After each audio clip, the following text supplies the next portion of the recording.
Okey, bismillahirrahmanirrahim. Alhamdulillahirabbil alamin. Wassalatu wassalamu ala asyrafil anbiya'i wal mursalin wa ala alihi wa sahbihi ajma'in. Kita akan sambung semula perbincangan kita di dalam Kitabul Fitan, iaitu kitab fitnah-fitnah yang akan berlaku pada akhir zaman atau selepas daripada kewafatan Nabi sallallahu alaihi wasallam, yang Nabi sallallahu alaihi wasallam nyatakan. Dan kita ambil hadis-hadis yang ada di dalam Sahih Al-Bukhari seperti mana yang telah kita sebutkan sebelum ini, iaitu di dalam Sahih Al-Bukhari ini ada banyak kitab. Di dalam kitab itu salah satunya ialah pada kitab yang ke-92 ataupun 93 dalam sebahagian naskah, ia adalah merupakan Kitabul Fitan yang mana Al-Imam Al-Bukhari menghimpunkan hadis-hadis tentang fitnah-fitnah yang akan berlaku. Kita telah baca bab yang pertama di bawah kitab fitan itu, dan kita masuk kepada yang kedua. Babu qaulin Nabi sallallahu alaihi wasallam satarawna ba'di umuran tunkirunaha. Bab sabda Nabi sallallahu alaihi wasallam, kamu akan melihat selepas daripada aku perkara-perkara yang kamu akan bantah ataupun kamu tidak akan bersetuju. Ni Nabi SAW bagi tahu kepada para sahabat radhiyallahu anhum ajma'in, hatta para sahabat. Lepas Nabi tak ada peristiwa-peristiwa, perkara-perkara yang akan berlaku yang mereka yang you will see things after me that you will disapprove of. Kamu akan tengok selepas daripada aku ni perkara-perkara yang kamu tak akan setuju. Kamu akan bantah. Maksudnya sahabat, dia orang punya sensitivity tentang sensitif kepada benda-benda yang salah itu very high, sangat tinggi. Dan Nabi SAW bagi tahu bahawasanya mereka akan jumpa selepas pada Nabi ni perkara-perkara yang mereka tak sangka benda ni akan berlaku, ataupun benda ni akan berlaku, mereka akan bantah. Mereka tak akan bersetuju kerana berdasarkan apa yang mereka fahami daripada ajaran Nabi SAW. Nabi SAW, Imam Al-Bukhari kemudian meletakkan riwayat daripada Abdullah bin Zaid, sahabat Nabi. Qala Nabi SAW, Nabi menyatakan, Nabi SAW menyebut, isbiru hatta talqawni ala al-hawd. Bersabarlah sehingga kamu berjumpa dengan aku di haud. Ini adalah potongan daripada riwayat Abdullah bin Zaid bin Asim Al-Ansari Al-Asimi. Hadis ni adalah potongan daripada hadis Bukhari yang disebut dalam Kitabul Maghazi tentang peperangan Hunain. Cuma saya nak sebut bagi mereka yang ada kitab fitan ni, Al-Imam Al-Bukhari kalau dia meriwayatkan hadis-hadis itu tanpa sanad, macam ini dia tanpa sanad, asalnya kita panggil hadis-hadis ini mu'allaq. Hadis ini macam tergantunglah, dia tidak ada sanad. Tetapi dalam potongan hadis kes ini, dia tak ada sanad di sini saja, tapi ada sanad yang lengkap di dalam kitab Al-Maghazi ketika peristiwa peperangan Hunain. Jadi hadis ni dia hanya bawa sekali, dia ambil petikan saja untuk disesuaikan dengan tajuk yang diletakkan di sini, iaitu Nabi kata, isbiru hatta talqawni alal haud. Kamu bersabarlah sehingga kamu bertemu dengan aku di Telaga Kausar. Yakni kamu akan tengok benda-benda yang kamu tak boleh nak buat apa. Tapi kata kamu sabarlah. Yakni sehingga kamu jumpa aku di Telaga Kausar. Yakni para sahabat radhiyallahu anhum akan melihat perkara-perkara yang mana mereka yankirunaha, yang mana mereka disapprove of. Dia tak setuju.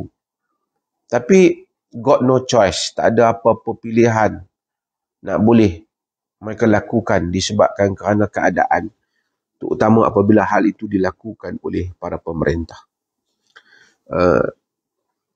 Kemudian Al-Imam Al-Bukhari masukkan hadis yang pertama bagi bab ini, itu haddatsana Musaddad, haddatsana Yahya bin Sa'id Al-Qattan, haddatsana A'mash, haddatsana Zaid bin Wahb, sami'tu Abdullah qala lana Rasulullah sallallahu alaihi wasallam, innakum satarawna ba'di asaratan wa umuran tunkirunaha. Qalu fama ta'muruna ya Rasulullah? Qala addu ilaihim haqqahum wa salu haqqakum. Hadis ni Nabi SAW, Al-Imam Al-Bukhari masukkan hadis ni yang diriwayatkan daripada Musaddad, daripada Yahya bin Qattan, daripada A'mash, Sulaiman, daripada Zaid bin Wahb, dari Sulaiman Al-Hamdani, Al-Juhani, Al-Kufi. Dia telah meriwayatkan hadis daripada Abdullah. Abdullah di sini ialah Abdullah bin Mas'ud. Dan ini dibuktikan melalui riwayat yang lain. Kerana walaupun Bukhari sebut Abdullah di sini, kita tengok Abdullah ni banyak. Abdullah bin Abbas ada, Abdullah bin Umar ada, Abdullah banyak, Abdullah bin Amr ada. Tapi Abdullah di sini ialah Abdullah bin Mas'ud, iaitu Abdullah bin Mas'ud telah menyatakan, qala lana Rasulullah, telah berkata kepada kami Rasulullah sallallahu alaihi wasallam, innakum satarawna ba'di asarah, kamu akan melihat selepas daripada aku ini asarah. Asarah maksudnya ialah keadaan di mana puak pemerintah khususnya yang mementingkan diri. Selfishness. Iaitu dia selfishness. Iaitu mementingkan diri. Tak pentingkan rakyat, pentingkan diri mereka. Hanya mementingkan keuntungan dunia mereka. Tidak mementingkan pemerintahan yang sepatutnya. Wa umuran tunkirunaha, dan perkara-perkara yang mana kamu akan membantahnya. Kamu tak pernah tengok benda tu, kamu tak akan setuju, kamu akan bantah hal itu. Ini yang Nabi SAW bagi tahu perkara yang akan dilalui oleh para sahabat. Dan hal itu memang ternyata berlaku kerana apabila selepas daripada Nabi wafat, Abu Bakar naik memerintah. Tidak ada masalah kerana dia khalifah yang terbaik. Kemudian Umar, masih lagi Khulafa Ar-Rasyidin. Kemudian Osman, kemudian Ali. Walaupun ada beberapa isu pada zaman Osman, tapi itu disalahfahami. Kemudian pada zaman Ali, kemudian datang pada zaman Muawiyah, masih lagi sahabat, walaupun ada perkara-perkara yang sahabat setuju dan tak setuju. Kemudian datang pada keturunan Muawiyah, daripada Bani Umayyah, daripada Bani Marwan, dan berbagai, mereka ini semua sebahagian mereka telah melakukan hal-hal yang memang sangat dibantah oleh para sahabat. Terutama zaman pemerintahan Yazid bin Muawiyah, anak kepada Muawiyah. Walaupun Yazid ini banyak cerita yang sebahagiannya benar dan tak benar mengenainya. Ada kisah yang dipalsukan mengenai dirinya, tomahan yang tidak benar. Tapi ada peristiwa-peristiwa yang sukar untuk kita nafikan. Seperti berlakunya peristiwa-peristiwa yang mana tentera masuk ke kota Madinah dan telah mencemarkan kemuliaan Madinah, melakukan tindakan-tindakan yang tak wajar. Dan banyak lagi peristiwa-peristiwa lain, kebiadaban mereka terhadap sebahagian para sahabat Nabi, dan pemerintahan yang tidak adil. Hatta apa yang berlaku pada zaman itu, iaitu pembunuhan Sayyidina Husain bin Ali dan berbagai-bagai lagi. Jadi Nabi kata, innakum satarawna ba'di asarah, kamu akan melihat selepas daripada aku keadaan yang mementingkan diri, iaitu orang yang mementingkan diri dalam pemerintahan. Dia penting diri, yang saya sebut sebagai, yang kita sebut sebagai selfishness ni. Dia penting diri dia. Wa umuran tunkirunaha, dan keadaan-keadaan yang kamu akan membantahnya. Qalu fama ta'muruna ya Rasulullah. Mereka berkata, apa yang patut kita buat wahai Rasulullah? Apa yang fama ta'muruna ya Rasulullah? Apa yang engkau perintahkan untuk kami lakukan? Nak perang kan, nak lakukan kan? Okay. What do you order us to do? Kau nak suruh kami buat macam mana? Kan? Nabi kata, addu ilaihim haqqahum. Tunaikan kepada mereka hak mereka. Yakni hak kamu sebagai rakyat dengan pemerintah tu kamu buat. Yang mana tak melanggar hukum akan syarak. Kamu taat dalam perkara yang tak mungkar. Semua kamu buat. Pay their rights to them. Bagi hak mereka. Wasalu haqqakum, dan kamu mintalah daripada Allah hak kamu. Jadi kamu minta supaya Allah Subhanahu wa taala, wasallallahu haqqakum, kamu mintalah supaya hak kamu Allah tunaikan. Kerana kalau minta kat mereka pun tak guna, sebab mereka ni asarah, mementingkan diri. Dalam hadis ni Nabi SAW nampaknya tak bagi para sahabat buat apa-apa tindakan yang akan mencetuskan keadaan yang lebih kusut, yang akan menyebabkan tumpah darah, pergaduhan, peperangan yang dahsyat. Dan kita kena tahu bahawasanya ada orang kata di Malaysia ke apa, sebenarnya apa yang berlaku pada zaman dahulu, iaitu pada zaman para sahabat masih hidup, selepas pada zaman-zaman tabi'in, jauh lebih dahsyat daripada apa yang kita tengok yang berlaku. Kalau orang kata Malaysia ni, saya rasa orang Malaysia ni kita tak tengok ni peristiwa-peristiwa kezaliman pemerintahan ni. Adalah mungkin orang tu tak puas hati, orang ni tak puas hati, kena membabitkan dia nak dapat jawatan, tak dapat, idam lama tak dapat, itu cerita lain. Tapi pada zaman mereka tu berlaku pematian, pembunuhan, berlaku peperangan. Kalau tengok berlaku di negara Arab, apa pemerintahan Mesir umpamanya, sampai sekarang kita lihat dipentingkan Israel tu, dipertahankan Israel tu, sedangkan rakyat Mesir tu Muslim. Dia tak benarkan rakyat Palestin, dia tutup Gaza. Perkara-perkara kerana mementingkan diri. Dia ada hubungan dengan Israel, dengan apa kan.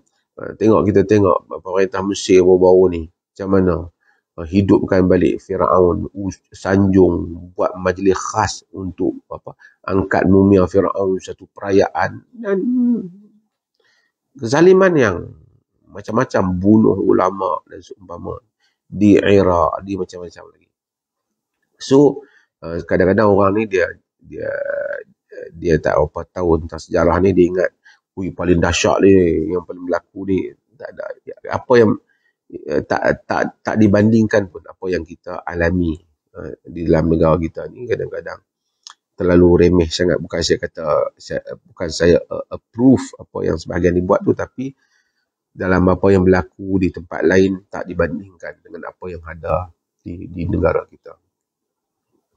Bukan di Malaysia saja. Di Malaysia ni tak ada lah sampai bunuh berpuluh ribu orang, tak ada. Kalau di Mesir tu kita tengok bunuhlah masjid, tembaklah masjid. Jadi Nabi SAW kata, kamu kalau berlaku macam tu, pemerintah macam tu, kamu buat apa yang kamu patut buat. Yang mana kita kena taat. Dia suruh kita pakai tali pinggang geledah, kita pakai. Dia suruh kita jangan buat benda-benda yang menyalahi undang-undang, kita ikut. Benda-benda yang baik kita ikut. Benda yang mungkar kita tak payah ikut. Dalam riwayat yang lain daripada Musaddad, juga daripada Abdul Haris, daripada Ja'ad, daripada Abi Raja', Abdul Haris ni ialah Abdul Haris bin Sa'id, dan Ja'ad ni ialah Osman bin Sayrafi, Abu Raja' ialah Imran bin At-Taridi.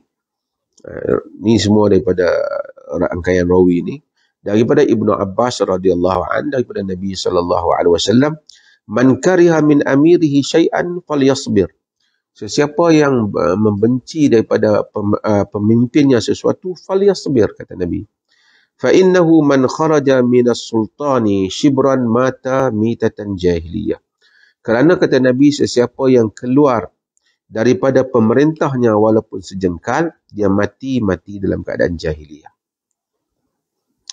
Ini Nabi SAW kata, siapa yang lihat benda yang dia tak suka pada pemerintah dia, Nabi kata suruh dia sabar. Kan? Melainkan benda yang tak suka tu benda yang telah membawa kekufuran, yang telah mengubah agama. Tapi kalau setakat kita tengok benda-benda personal peribadi dia, kita sabar ya, Nabi kata. Ataupun dia ada benda yang tak adil dalam beberapa keadaan, Nabi kata kita suruh sabar. Bukan Nabi ni nak endorse apa yang pemerintah buat. Kerana suasana pada zaman pemerintahan dahulu dengan sistem yang mereka ada, kalau keluar, maksud Nabi kata fa innahu man kharaja minas sultan, kata siapa yang keluar dari ketaatan itu, dialah keluar. Bila keluar ketaatan, berarti dia akan turut menyebabkan dia menentang lagi, dia kempen supaya lawan pemerintah. Nabi kata mati jahiliyah, Mati dalam keadaan mati dalam pre-Islamic period of ignorance, dalam keadaan zaman jahiliah. Iaitu kenapa? Kerana bila keluar daripada pemerintahan akan menyebabkan berlaku pertempuran ketenteraan, pembunuhan, peperangan. Nak sampai nak tumbangkan pemerintah tu, dia tu susah nak tumbang tu. Akan matilah orang awam, matilah tentera, matilah macam-macam. Kerana at the same time, dalam mana-mana zaman pun, di samping pemerintah ni dia ada kezaliman dia. Kalau dia tak kufur, kalau dia tidak bersubahat dengan musuh Islam, dia setakat diri dia, penting diri, penting kekayaan dia. Tapi dia still protect negara orang Islam tu. Sistem khalifah tu dia protect. Maksudnya musuh tak boleh masuk. Macam zaman Bani Umayyah, seperti mana yang disebut oleh Ibn Katsir. Ada kelemahan. Tapi kerajaan itu telah melindungi orang Islam. Hatta kerajaan Abbasiyah melindungi orang Islam daripada serangan kufar, Kristian dan seumpamanya. Cuma dalam pentadbiran dalaman, orang yang tak kacau dia tak apa. Tapi orang yang kacau dia kadang-kadang dia mula bertindak dengan tindakan yang liar. Iaitu dia bertindak. Tapi kalau kita gerakkan pasukan tentera untuk tombangkan dia akan menyebabkan berlakunya safkud dima, tumpah darah.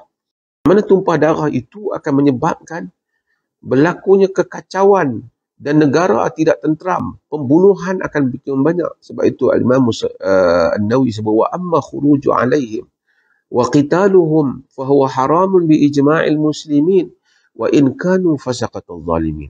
Adapun keluar menentang pemerintah ni, kata dia, wa amma khuruju alaihi wa qitaluhu, keluar berperang pemerintah ni, berperang, keluar tak setuju tu cerita lain, keluar berperang pemerintah, wa huwa haramun bi ijma'il muslimin, dia adalah haram dengan ijma' orang Islam, kata Nawawi. Walaupun ijma' Nawawi ni, Imam Nawawi rahimahullah, ijma'nya tu apa yang Nawawi sebut ijma', taklah semua ijma', tapi maksudnya ramai kesepakatan orang Islam. Kerana wa in kanu fasaqatu zalimin, sekalipun mereka itu fasik dan zalim. Sebab apa?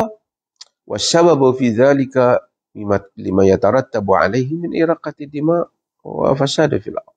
Sebabnya kerana itu akan menyebabkan tumpah darah dan rosaknya muka bumi. Dan kita lihat, kalau sistem tu demokrasi yang macam kita ada ni lainlah, kita keluar, kita tak payah tumpah darah, kita pergi mengundi lah. Tapi negara yang perlu perang ni, kita tengok macam berlaku di Libya. Sampai sekarang tak selesai masalah. Kita marah kat Saddam Hussein. Tapi kita tengok Saddam Hussein jatuh sampai sekarang, Iraq tak selesai masalah. Bunuh memanjang-manjang sampai 20 tahun. Sejak Saddam tak ada. Sejak Muammar Gaddafi tak ada. Muammar Gaddafi kita tentang dia. Tapi kita terbukti apa yang para ulama sebut dulu memang terjadi. Walaupun semangat kita, saya bersama dengan sebahagian para ulama yang menyokong untuk menjatuhkan mereka ni. Tapi ternyata apabila dijatuhkan tidak dapat distabilkan kerajaan. Semua yang datang puak ni ambil. Pemerintahan pertempuran.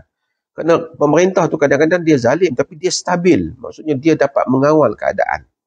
Maka Nabi SAW kata, kalau kerajaan dah stabil, melindungi orang Islam, tapi ada benda yang kita tak setuju, kita keluar berperang dengan dia. Nabi kata, mata mitatan jahiliyah, mati dalam keadaan jahiliyah. Sebab kita mati dalam keadaan seolah-olah tidak duduk di atas persatuan orang Islam dan kesatuan orang Islam. Zaman dulu pemerintah, sahabat tahu, pemerintah Bani Umayyah, ada mereka tak apa hati, tapi sahabat tak keluar berperang menentang mereka.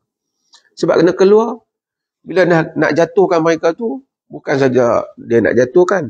Kita tengok dalam sistem demokrasi pun belum pilihan raya pun berapa ramai kawan ni kata dia nak jadi Perdana Menteri, kawan ni kata jadi Perdana Menteri, kawan ni kata dia PM tepi, kawan ni kata dia PM ganti.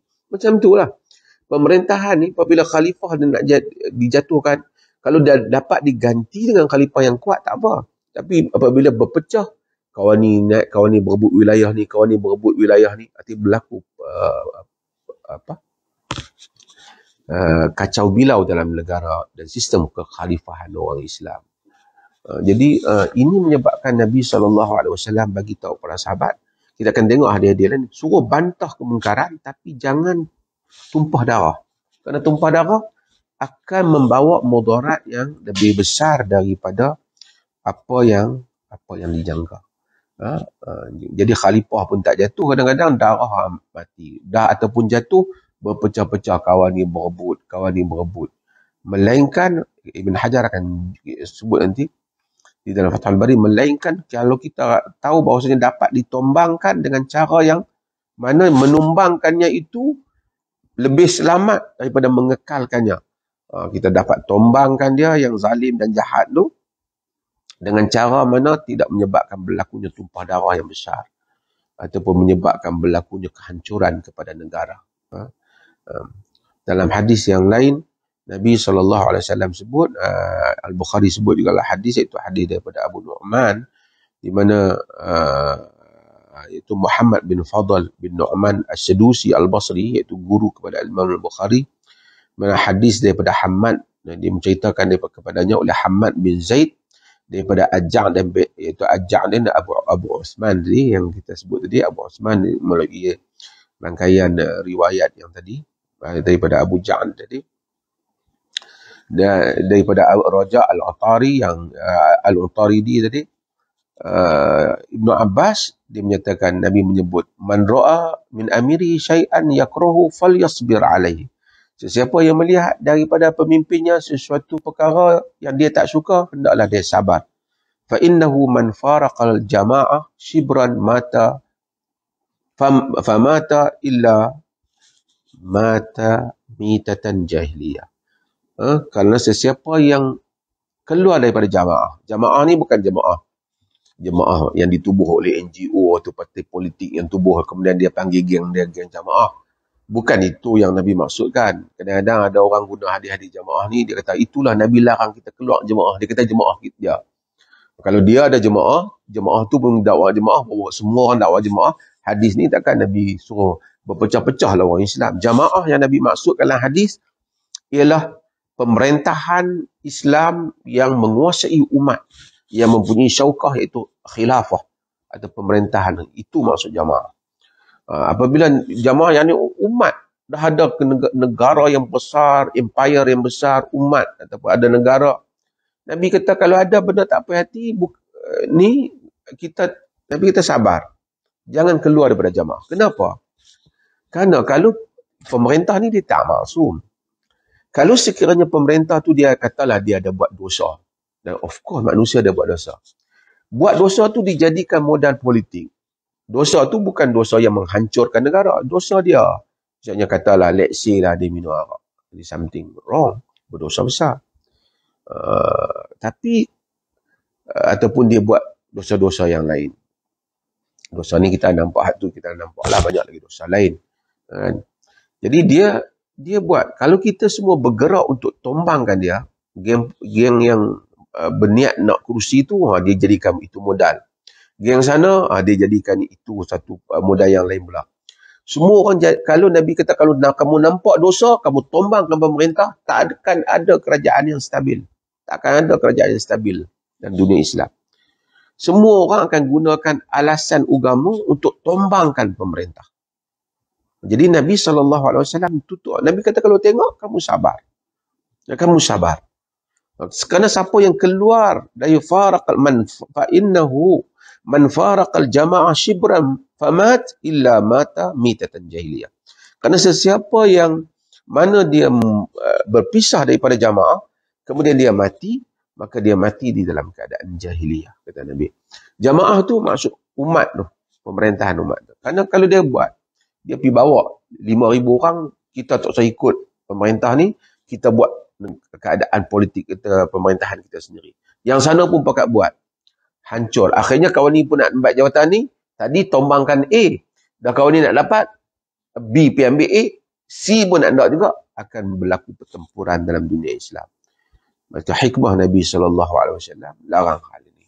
Dan kita lihat, itulah yang berlaku dalam dunia Islam apabila ditombangkan pemerintahan dengan cara yang mana tak stabil, gagal dinaikkan pemerintahan yang stabil, maka akan berlakulah kekacauan yang tidak henti. Dan musuh-musuh Islam macam US, macam apa, kita tengok dia jadikan ruang ini Menyebabkan sampai hari ini banyak negara orang Islam tak aman. Kerana dia jadikan, dia support yang bawah ni supaya tumbangkan yang atas. Dia support juga grup lain, bertembungan. Dia berlaku berbagai pertembungan dalam negara-negara orang Islam. Akhirnya dialah ambil minyak, dialah ambil apa dan seumpamanya. Itu tidak menunjukkan kita bersetuju dengan mungkar. Kita akan bantah mungkar. Kita akan sebut yang mungkar. Kita akan tentang yang mungkar. Tapi untuk menombangkan pemerintahan orang Islam, mewujudkan pemerintah yang tidak stabil, yang berlaku tumpah darah dan seumpamanya, dilarang oleh Nabi sallallahu alaihi wasallam. Ini adalah hadis dan kita tahu bahawasanya kita akan tengok dalam dunia orang Islam, kerana bukan semua orang yang nak merebut kuasa ni dia berebut dengan ikhlas untuk menegakkan kebenaran. Ramai orang dia kata saya untuk kepentingan rakyat jelata, tapi kita tahu hanya untuk kepentingan mereka, dan dia ambil kesempatan dan kezaliman pemerintah pula dengan rasuahnya, dengan apa semua. Ini menyebabkan ruang diambil oleh pihak musuh. Bukan, Nabi suruh kita hati-hati. Macam mana kadar untuk mengubah mungkar, menentang mungkar, mengislahkan masyarakat, itu merupakan program dan tanggungjawab yang mesti dilakukan oleh para ulama dalam hal ini.